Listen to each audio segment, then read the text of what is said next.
woolly hat season. Hey, hey, hey, hey. Dry lip season. Can't be having that. What we're saying, guys, it's me, Zilo, and I'm back with another video. How are we? Are we feeling good? Are we feeling all gravy, all cushy, all yummy, blessed, all grateful, all good in the hood? Hopefully we're feeling all of those amazing things. I thought I would do a video. Kind of have already done this, but some of you may not have caught the live stream where myself and a collective of people that I've worked creatively with called Play Nice explained the meaning behind some of the songs. But I thought I would do a separate video on my channel explaining the meaning behind the lyrics of my particular verses. Sit back, relax, get yourself a drink or a snack. I got myself a coffee. Crazy cat lady. Pretty accurate. I'm gonna get into it. Just to give a little backstory on what Play Nice is, how it came about. Play Nice is a group of my friends and I who come together to collaborate our creative talents and ideas and have fun. That's literally it, what we are. Ethos behind Play Nice is essentially to create a unity within the creative field, to give people fair and equal opportunity and make sure everybody gets what they deserve, because in the creative industry a lot of the time that is not the case. But we are strong believers that everybody should have fun, everybody should eat as in everybody should get their rightful coins, and everybody should be showcased and celebrated for what they've contributed to the work that they have produced and created. So that is Play Nice in a nutshell. How it came about, obviously with everything that happened this year, it was difficult for people to come together. So we used what we had and yeah, joined forces to create a project completely via the internet, which was really cool. Normally I would record my parts in a studio, so obviously because I wasn't able to go to a studio at first, when the idea came about, like, hey guys, let's like do a project, I was like, oh, how am I gonna get my parts down? And everybody was just like, just record on your phone, use what you have. So that was new for me and exciting because I'd not done that before, and it really helped to kind of push the idea further that once you've got a dope idea, the extra fancy stuff is literally just icing. It doesn't make the cake. Oh, the project, it's called Home Buddies, bunch of buddies who created the project at home. And the first song I have a verse on is a song called Sweet.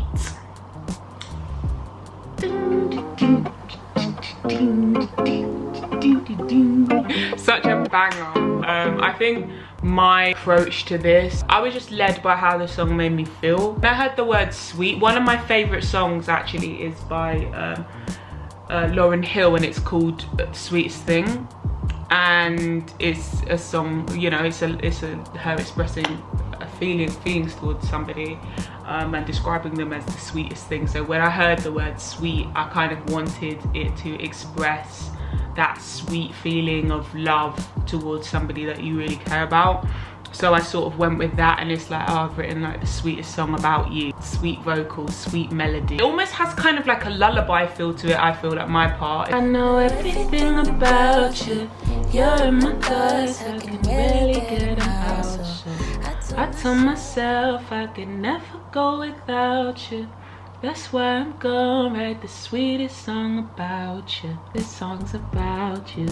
Kind of feels like a sweet lullaby that you would sing to somebody that you love. It's like, I know all about you, you're this precious, amazing thing, and I could never go without you. So I'm gonna write the sweetest song about you. I don't know, I really like it. I didn't even necessarily listen to the other lyrics that anyone else was saying.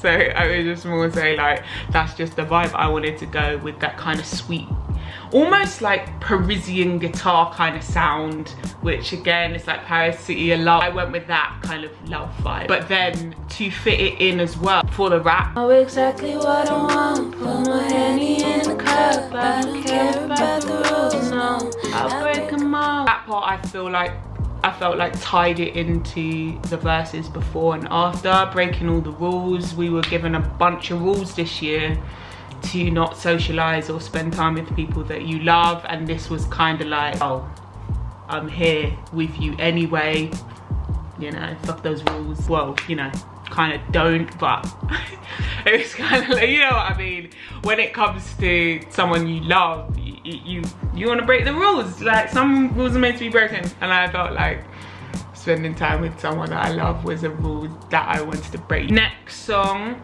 is Pick Up Your Phone. Love this song.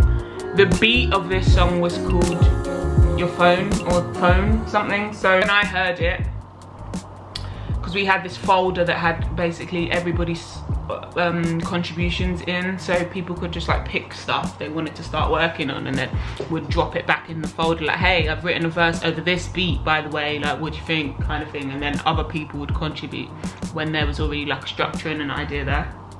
So with this one, when I heard it, it had the you should hear the things I tell myself. Those were insightful vocals, and I was like, oh, that's cold. And I actually wrote something as a first verse, which now has Tay's part in, right? And then did some like things in and out of the backing vocals that were already there. It was still along the lines of picking up the phone, or someone hasn't answered the call. Anyway, Tay separately had recorded to it as well, and when I heard what he had done, because he had followed the same theme of picking up the phone, but he'd done something in the same spot that I had, so the first verse, I just immediately preferred what he did and wanted to sculpt and build on that and like give a response to what he was saying, because he was just talking about, you know, pick up the phone, like, kind of thing. Where I thought I would do the response of that I've like missed all these calls, but that I really want to speak, because I've actually been waiting for you. That feeling with someone you're interested in, or someone that you love, when you're bored, or especially during these times where a lot of the time that the only way we've been able to connect with people is via our phone or via the internet. It's like, oh, that feeling must be quite gutting if you do miss that opportunity to connect. So I wanted to share how that makes me feel when I'm waiting on a call from someone who I love, or who I'm interested in, or who I really want to speak to. So that was fun to write. The next one is Distance. I love this. This was actually the first verse I laid down in terms of ideas for the whole project in general. I laid down this idea first. This, again, it just kind of came to me. I think even the lyrics all came to me pretty instantly as well. I swear I can be told nothing at all, stubborn as hell, you can't tell me nothing. At the time I was writing it, I thought it was kind of about me, like almost talking about somebody else, like a relationship I had with somebody in which I felt like weren't like being completely open and honest with me, or that they weren't the best type of person to have in my life, and sort of expressing the frustrations with that, and decision I was gonna have to make to distance myself from that type of person, because I didn't feel like it was the best for me. And yeah, and it was like that I'm sort of stubborn in this decision now, like I've made up my mind, like you can't tell me anything other than what I feel and think about this now. And I really thought it was like geared towards how I felt towards somebody else. But as this year progressed, especially after Naji wrote his verse, and I went back and listened to the song as it was, the song kind of hit me in a completely different way, and I realized that actually, excuse me, especially just down to the time of my life in which I was listening back to it and I got it sent back as a completed version, it spoke to me completely differently and ended up having a whole different meaning, which actually was that I wasn't talking necessarily to somebody else, even though I somewhat was, but I actually was talking to a version of myself that I no longer resonated with and needed to part ways with. So it was a really weird one for me, because hearing it back, it was me telling and talking to myself, like a version of me that had started to die. So it was a really interesting experience. I don't know if anybody's ever experienced anything like that, but it's really weird. So I listened to it and yeah, it hit me in a whole different way, which was nice. It felt it's one of the only songs really that I've listened to that's moved me and been a lesson, or like spoke to me in that way. I don't know how to explain it. It's just ended up being a very spiritual kind of song to me, in terms of a particular milestone in my growth and understanding of myself as a person. So that song was really awesome. Naji did his thing, absolutely smashed it, and I think I'm honoured to be a part of that collaboration. Stuck Inside. Absolutely love this song. I think my verse on this and the hook is one of my favourites that I've ever come up with. I love the melody. I think it's dope. Again, that came to me pretty instantly. That kind of just came. Same with the theme, the lyrics. It was like similar sort of time.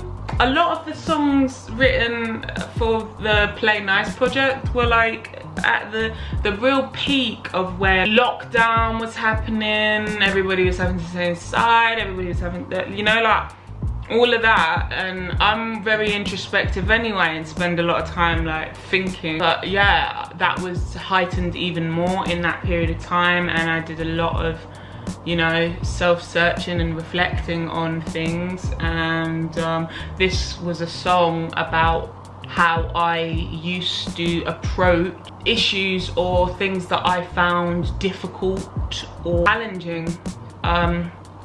I would be stuck inside my head, and it's like, I'm not gonna talk to anyone. But then, you know, I would kind of get stuck there because I wouldn't even necessarily express it properly to myself, or release those things in the healthiest way. And I would just drink and forget about my problems, which is not a healthy way to deal with things. Or I would just push them to the back of my mind. Close up, get a little red ball, it's clear I'm trouble. I'll admit it, don't talk for a minute. It's all getting real, I don't know if I'm dreaming. It's all in my head. You know, sometimes when you get so trapped in your own head that you start to not be able to differentiate between reality and make-believe. And I think that's where you can go sometimes when you're not present. There's a lot of things that I found interfered with my ability to be present in the now and understand things for what they really are. And I would spend a lot of time reflecting or overanalyzing, or being in the past, or worrying about the future, and trying to avoid both. And the most important thing for me to feel and see things accurately was to not be stuck inside my head, but to be present in the now, in my like body and my soul. So yeah, this song was representative of my past ways of thinking. So for that reason, it's really important to me. And on top of that, it's a banger. Myself, again, love this song, think it's a banger. This I actually heard before the Play Nice project even came about, just because Bowtie sent me his part to show me a little while before, and was like, oh, what do you think of this kind of vibe? Like, well, that's just what we do. We send each other stuff, we get each other like amped and gassed about things that we're working on. And I was just like, yo, this is fire. And I think he even mentioned that he wanted me to jump on if I was on it, which I was like, awesome. So when we had the idea to, you know, do this big collaborative project, he was like, yo, got this song. So I already kind of knew that I wanted to work on it.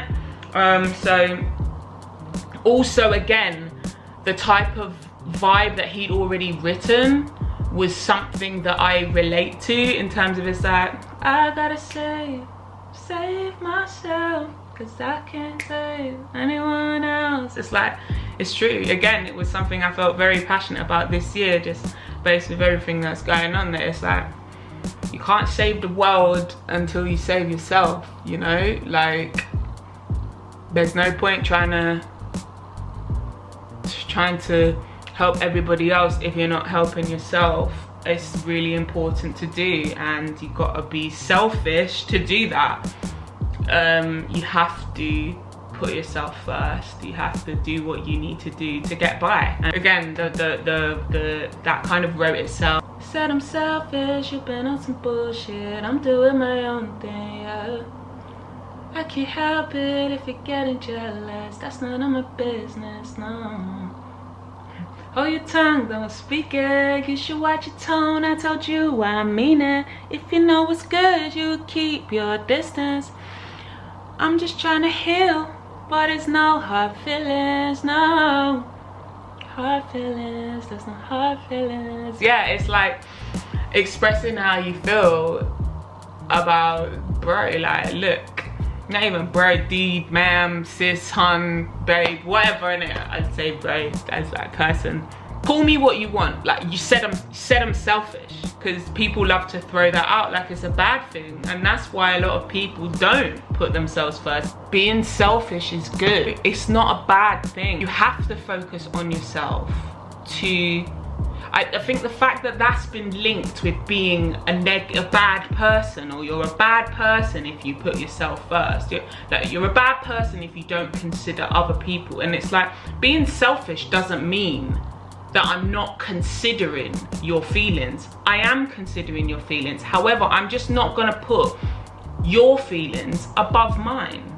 That doesn't mean they're not important, but they aren't as important as mine. I wouldn't have a problem if somebody sat here and said to me, I hear you, I understand your feelings, but I've got to do what's best for me.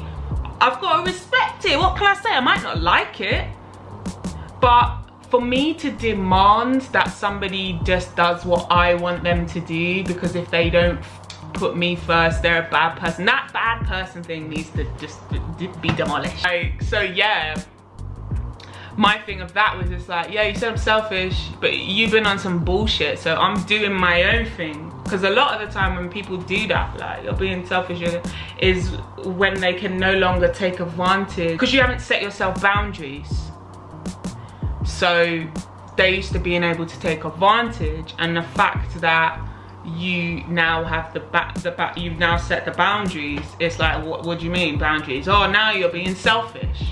Well, yes, I am. I'm trying to get some balance over here, you know? You can't save the world, you can't help other people if you're not helping yourself. You can't put up, let me word this properly. I don't think you should put other people before yourself if it's at the expense of yourself. And I think the majority of the time it is, because it's portrayed that way. That's how you should be. Anyway, I'm going off on a tangent on this one. It's something I feel passionately about, as you can see. The last song that I'm a part of is Maria Maria, which is me and Randy Savage. And yeah, he'd done his part, and this was actually the last song I like laid down an idea on. And his verse was already kind of, it felt like there was some like angst behind it, and it was speaking about matters that, you know, were important in terms of, you know, injustices and certain things like that, and just the attitude towards that, and I felt a kind of energy from it that was like level up, like, yeah, we got to keep moving. And again, that was something else that I felt in terms of, yeah, my approach to moving through stuff. It's like, hit it with like, not necessarily aggression, but keep it pushing, you know? That's quite a dominant masculine energy when it comes to, you know, pushing through stuff that I resonate with, because, you know, it's like, come on, let's do this, we can do this. So yeah, I wrote my verse in terms of my response to adversity, which is what I took from what Randy Savage was writing, which was like, in the face of adversity, this is what's going on. And my approach was my approach to difficult situations, which is more my mindset of now, is just like, this is happening, like, sit and cry for what? Like, I'll express my emotions in the way that I need to, but dwelling is not gonna get me anywhere. So let's level up, buckle up my seatbelt, turning up the gear, like, I'm gonna push through it. I'm gonna do what I have to do to get to greatness. Like I have the power within me to do that. I felt like this was me channeling my power and that kind of aggression in a positive way to push through when times get hard. Rise up and don't let anything get you down. And how great and good it feels when you acknowledge your power and you start putting that into practice. And it also touched on the fact of how that can be perceived by other people when you are somebody who, you know, may have been perceived as like vulnerable or weak, who now levels up and deals with things in a completely different manner, how you immediately become a threat. So you start to notice other people noticing that energy and feeling extremely uncomfortable by it. And that's cool, you do you, but I can't have that type of energy around me because you're the one that's gonna feel uncomfortable.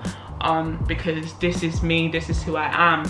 And if that's an issue, if you're scared of someone knowing and acknowledging their power, that's weird energy, and it's like it's only gonna get those people so far. So it's like, I wish you well and I hope that you get out of that kind of place, because I have empathy and understand it, but I don't want that particular type of energy around me, so get away. Yeah, it was that. It was like, this is just a song of realizing your power and channeling it and attracting the right type of energy based on that, and the different type of energy being highlighted in the process, because that's what happens, you know. A lot of people say it, good things start happening, and people in your life that may have never acted some type of way before all of a sudden start moving weird because they see it as a threat. So if you're noticing you're now facing adversity from these types of people, that's not necessarily cool. You can't judge it, you can't criticize it, but it is what it is, and you also have to protect your energy. So just because you empathize with it and understand it doesn't mean that you should allow that into your life. Keep it pushing. You feel some type of way, it's the lyric. I wish you well, but just keep the fuck away from me. So I wish you well. Yeah, but get away. Anyway, that's me done. Those are all the songs on Play Nice that I'm a part of. Great project. If you haven't already checked it out, then you should. Because it's awesome, and there's a bunch of remixes on there done by some amazing talented people that we connected with over the internet too, so that's friggin' awesome.